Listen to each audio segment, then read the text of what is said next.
This is the last broadcast. In New York City, the year is 2045. All the cool kids have moved to cooler cities. Skyscrapers are empty. On the outskirts of the city, tucked away in an abandoned warehouse district, is a small radio station. It's run by a reclusive late-night DJ named Alex Carter. Nobody listens to the station anymore, but Alex doesn't mind. Every night, between midnight and dawn, he plays old vinyl records, taking requests from time to time, and generally having a great time. One night during his usual show, the phone on the line crackles with static and a terrified voice whispers, "They found me. I don't have much time. Please help me." Then, just as suddenly, the line goes dead. Alex assumed it was a prank call until the next night when the phone rang again. And again, the same voice whispered frantically about a conspiracy, something big and bad that was coming for him. And then it hung up. The next morning, Alex checked the station logs, but there was nothing there. No phone number, no record of the call. He shrugged it off and went about his day. But later that week, the phone rang again. This time, the voice was more coherent. Not only did they know Alex's name, but they also knew things about him. Things that were supposed to be private. And then they whispered, "Don't trust the signal." Just before hanging up, confused and shaken, Alex didn't go on the air that night. He spent the whole evening listening to police scanners and news reports, looking for any sign that the caller was in trouble. He didn't find anything. And the next morning, the station logs were blank again. So he decided that maybe it was just some weird prank. But the calls kept coming night after night. At first, the voices on the other end were too scared or too incoherent to make any sense. But slowly, piece by piece, a horrifying picture started to form. Each caller was a victim of something bigger than them. Something sinister.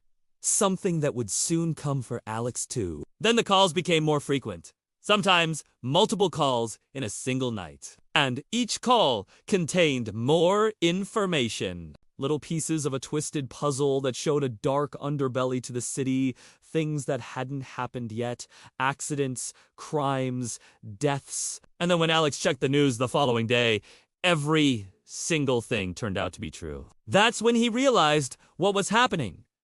He was receiving calls from the future. But it wasn't random. Every caller was connected to a secret project by a powerful tech corporation, Kronos Corp.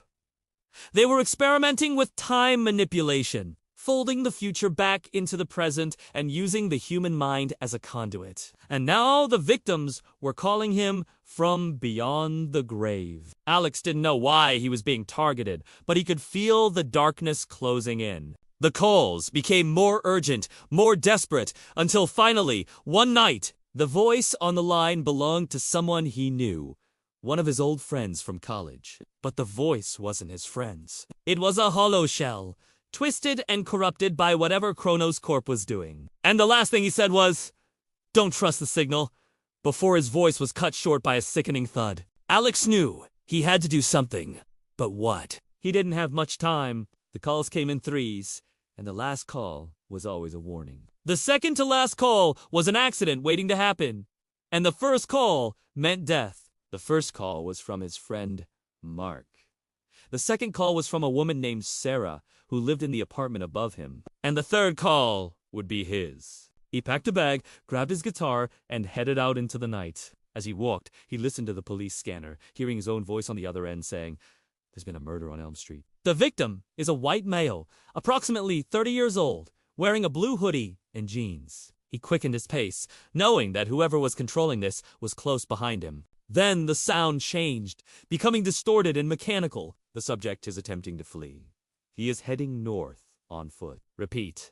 The subject is attempting to flee. Alex turned and ran, crashing through the streets. Sirens wailing in the distance. He could hear the clicking of metal feet on the pavement behind him. He found an abandoned subway tunnel and dove through the opening, scrambling over the tracks. The pursuer was close now, its breath hot on his neck.